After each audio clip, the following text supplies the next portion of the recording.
Do you feel like you have a different personality when you speak a different language? I get asked about this all the time, and this week I actually dove into the science, or dived if you're British. I thought about this for myself, and I also asked a handful of people about their experiences. I feel like I'm definitely blunter in Hebrew, more academically argumentative in French.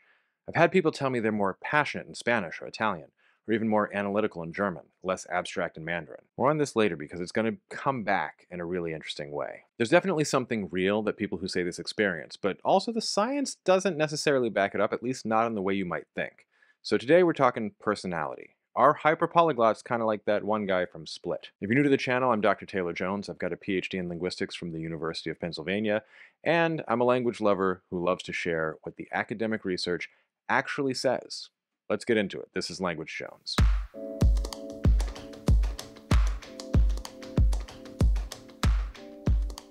If you're not new to the channel, you might know that I started studying Spanish a couple of months ago. So get ready for this. El video de hoy es presentado por Lingoda. Con Lingoda, aprender un nuevo idioma nunca ha sido tan fácil ni tan efectivo.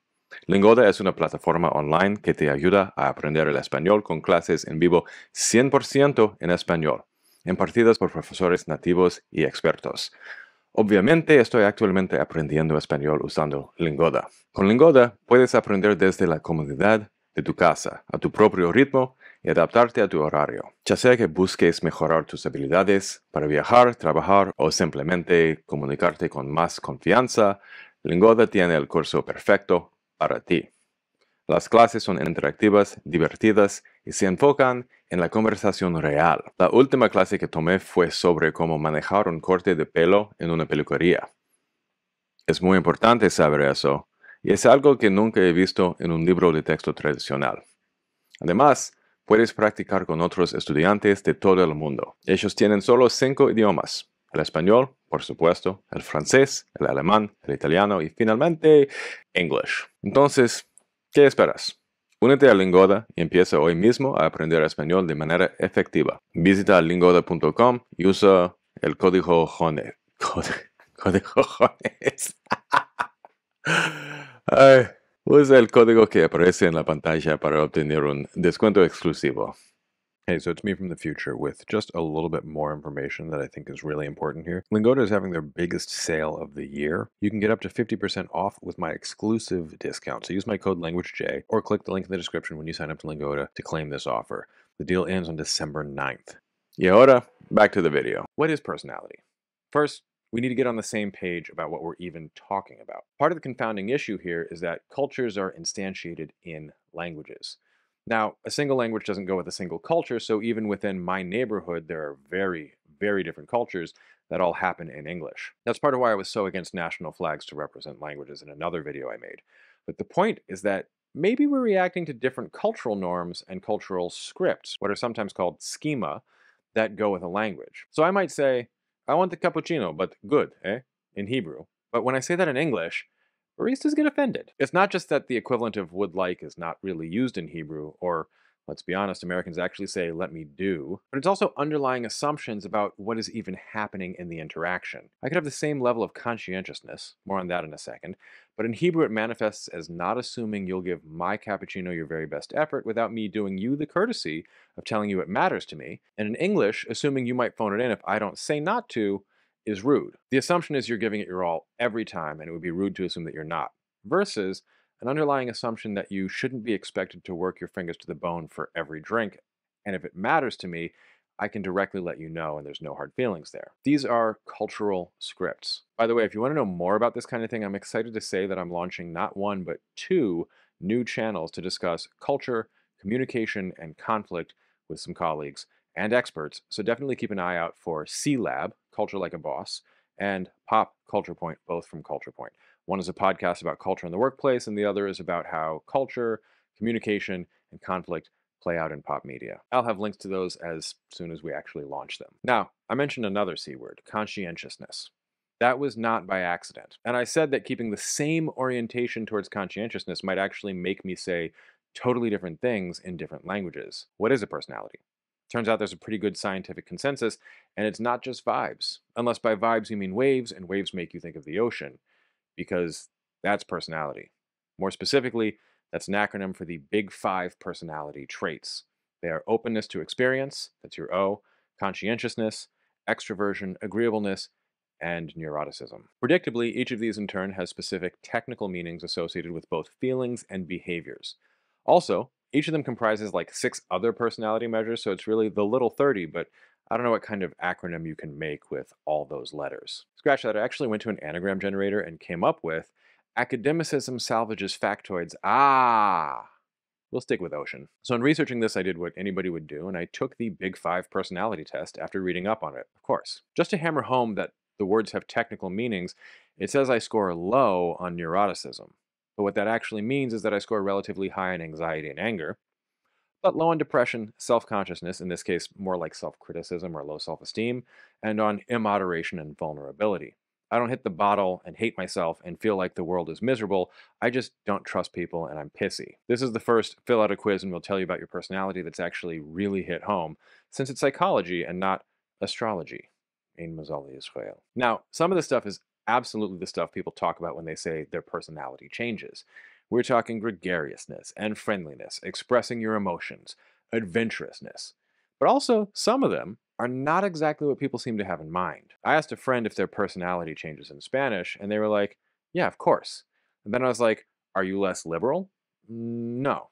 Do you value intellect less? No again. Are you more or less interested in the arts? Neither. Do you trust people more? Well, no. Do you think you have less obligations to others in terms of social contract? No. Okay, well, those are all elements of personality as psychologists understand it. So, first, we're kind of talking past one another because we play a little fast and loose with what we actually mean by personality.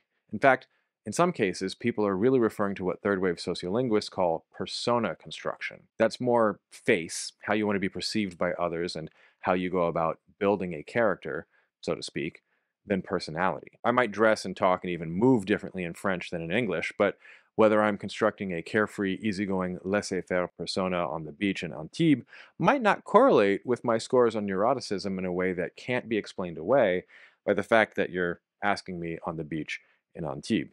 You can be neurotic even in a sarong. I'm not the one.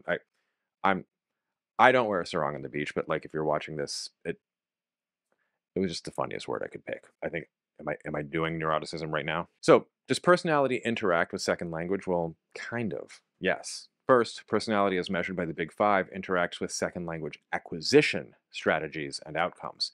Because of course it does.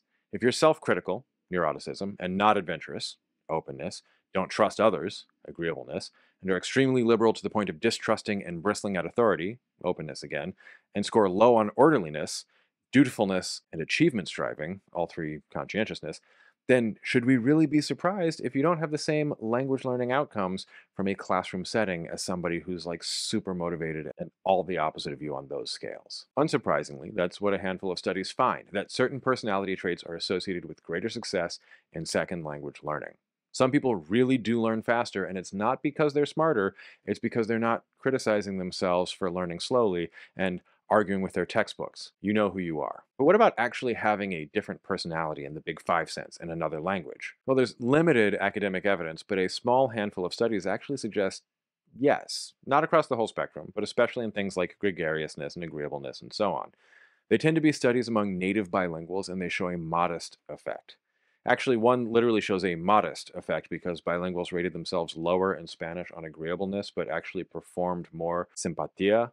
They were just also following a cultural script that had underlying assumptions about not tooting your own horn. And that brings me to the flaws in these studies. Culture is instantiated in language, and if you're familiar with a cultural script in Spanish that says that you should be friendly, but humbly so, then asking you to self assess your level of friendliness is not a good way of actually getting at what your behaviors are. You might just get people viewing the exact same proclivities and behaviors through different cultural lenses. Most of these studies don't really discuss the histories of the participants or how they learned their second language either. And again, self assessment is different than measurable behavior. But guess which is easier to measure?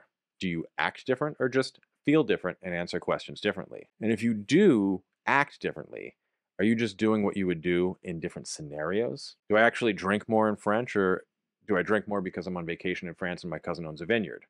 Or do I have a stereotype about French people and wine that renders my wine drinking more salient to me because it conforms to a belief I have about that language and culture, but I dismiss my wine drinking on Friday nights at home because that's just a regular thing and totally boring? Am I more passionate in Spanish, or is there a cultural norm of being more open with emotion and no stigma against open expression of emotion? So then I'm more aware and more likely to discuss and characterize my emotions with a robust vocabulary for doing so that I consciously learned. There's frankly just not enough good science on this to actually know, and I'm pretty skeptical since I think it's entirely plausible that the changes we notice might also come with different use scenarios for our L2. Am I more gregarious in my second language? Or am I more likely to give expression to the gregarious side of my existing personality precisely in language learning situations because it's really effective there? Here's another element. Remember that German example at the beginning? We're more careful in our L2. So maybe you're more rational and analytical in German, but it might just be that German is your second language and we're all more rational, analytical, and careful in our L2. Or maybe you have a stereotype about Germans being analytical and careful, and that shapes your perception of what it means to construct an authentically German persona in German. In the Chinese example, certain conditionals are not grammatical in Mandarin. There's a famous study that sometimes is used to claim that Mandarin speakers are less imaginative and less willing to go with flights of fancy. But the problem is it asks questions like, if triangles were circles, which of these would correspond with the red circle? Problem is Chinese doesn't really do that flavor of conditional, so the study was really asking if triangles are circles, which of these triangles corresponds to the red circle, and that shit doesn't make sense in English because triangles, famously, are not circles. Does this mean Chinese speakers can't entertain counterfactuals? If you were saying that, you'd be falling prey to the strong form of the debunked Sapir Worf hypothesis, not that Worf, and doing a little light linguistic prejudice. And yes, I did use a counterfactual conditional in that sentence just for funsies. So in the end, the jury is still out. From having a lot of experience with various cultures in more than a few languages, I'll reiterate that I am pretty skeptical. I think we absolutely construct different personae, different characters in our various languages. And if that's what you mean when you say you have a different personality in another language, fair enough. But a lot of that, maybe all of that, relates to understanding and engaging in different cultural scripts with different underlying assumptions, rather than actually having a totally different personality. All the more so when we're careful about what we mean when we say personality. I'm not more trusting in another language. I don't feel less obligation or anxiety or anger in another language. Although on vacation, where I use another language, I might be in a place where I don't have to worry about my obligations or anxieties and feel less anger because of the situation. I'm on the beach in Nice. But my orientation towards self-discipline or manipulating others doesn't change in another language, even if it manifests in totally different ways. What do you think? Does your personality change? Leave me a comment, and don't forget to like and subscribe if you haven't already.